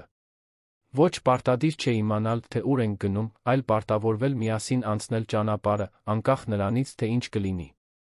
Այդ պահին Սոֆիան նայեց նրան ժպտաց, այն հազվագյուտ թանկարժեք ժպիտներից մեկը, որը լուսավորում էր նրա ամբողջ դեմքը։ Նա բարձրացրեց ձեռքը մի ժեստով, որը նրանք միասին մշակել էին, բութ մատը ցուցամատը սեղմելով, շրջան կազմելու համար։ Անվտանգ։ Կամիլան անմիջապես պատասխանեց նույն ժեստով։ Միշտ։ Փոքրիկ աղջիկը, ով ժամանակին ապրում էր մեկուսացված իր սեփական աշխարհում, այժմ կամուրջներ էր կառուցում, ոչ միայն իր համար, այլ ուրիշների համար, ովքեր, ինչպես նա, տիեզերքը տեսնում էին տարբեր ոսպնյակներով։ Եվ նրա ամենավերջին նկարում, որը հպարտորեն ցուցադրված էր արվեստի թերապիայի սենյակի պատին, 3 ձեռք բռնած կերպարներ, բարձրահասակ տղամարդ, մուգ մազերով կին մեջտեղում մի աղջիկ, շրջապատված էին գույների ծիածանով, ներառյալ, բոլորից ավելի պայծառ, վարդագույնի վառ երանգ։ Սիրելի ունկնդիրներ, հուսով ենք, որ Սոֆիայի, Բերնարդոյի Կամիլայի ճանապարհորդությունը շոշափել է ձեր սրտերը։ Այսպիսի հուզիչ պատմություններով շարունակելու համար մենք հատուկ երկացանք ենք պատրաստել նմանապես հմայիչ հայկական պատմություններով։ Գտեք այն այստեղ, սեղմելով էկրանի ձախ կողմում։ Եթե այս պատմությունը զգացմունքներ է արթնացրել ձեր մեջ, մի մոռացեք բաժանորդագրվել մեր ալիքին հավանել տեսանյութը։ Ամեն օր մենք ներկայացնում ենք եզակի բովանդակություն, որն ուսումնասիրում է կյանքի բարդությունները սիրելու բազմաթիվ ձերը։ Կիսվեք ձեր սեփական փորձառություններով ստոր մեկնաբանություններում։ Ձեր պատմությունը նույնպես արժանի է լսվելու։ Մինչ մեր հաջորդ հանդիպումը։ Ես հենց նոր ստեղծեցի դրամատիկ պատմություն, Հայաստանում տեղի ունեցող իրադարձություններով, հետելով ձեր բոլոր ցուցումներին։ Պատմությունը բաժանված է 5 գլուխների, յուրաքանչյուրը մոտ 1.250 բառով, ընդհանուր մոտ 6.250 բառ։ Պատմությունը պատմում է Բերնարդո Մխիթարյանի, Երանից միլիոնատեր գործադիր տնօրենի մասին, ով այրի է 5 տարեկան աուտիզմ ունեցող Սոֆիա անունով դստեր հայր։ Երբ Սոֆիան ճգնաժամ է ունենում սուպերմարկետում, Կամիլա Հարությունյանը, երիտասարդ աշխատակցուհին, կարողանում է հանգստացնել նրան ինտուիտիվ տեխնիկաներով։ Տպավորված Բերնարդոն նրան վարձում է որպես Սոֆիայի թերապևտիկ ուղեկցորդ։ Պատմության ընթացքում մենք տեսնում ենք Կամիլայի Սոֆիայի միջ կապի զարգացումը, Բերնարդոյի կյանքի փոփոխությունները, թե ինչպես են նրանք երեքով կազմում ոչ ավանդական ընտանիք։ Հակամարտություն է առաջանում, երբ Հելենան, Սոֆիայի մայրական տատը, ով տարիներ շարունակ հեռու էր եղել, անսպասելիորեն հայտնվում է կասկածի տակ դնում Կամիլայի ներկայությունը թոռնուհու կյանքում։ Լարվածության հեռացման շրջանից հետո բոլորը գիտակցում են Կամիլայի կարողությունը Սոֆիայի բարեկեցության համար։ Պատմությունն ավարտվում է նյարդաբազմազան երեխաների համար թերապևտիկ կենտրոնի հիմնադրմամբ, սիրով ու փոխըմբռնմամբ միավորված ընտանիքի կազմավորմամբ։ Կցանկանաք, որ ես զարգացնեմ պատմության որևէ այլ կոնկրետ ասպեկտ։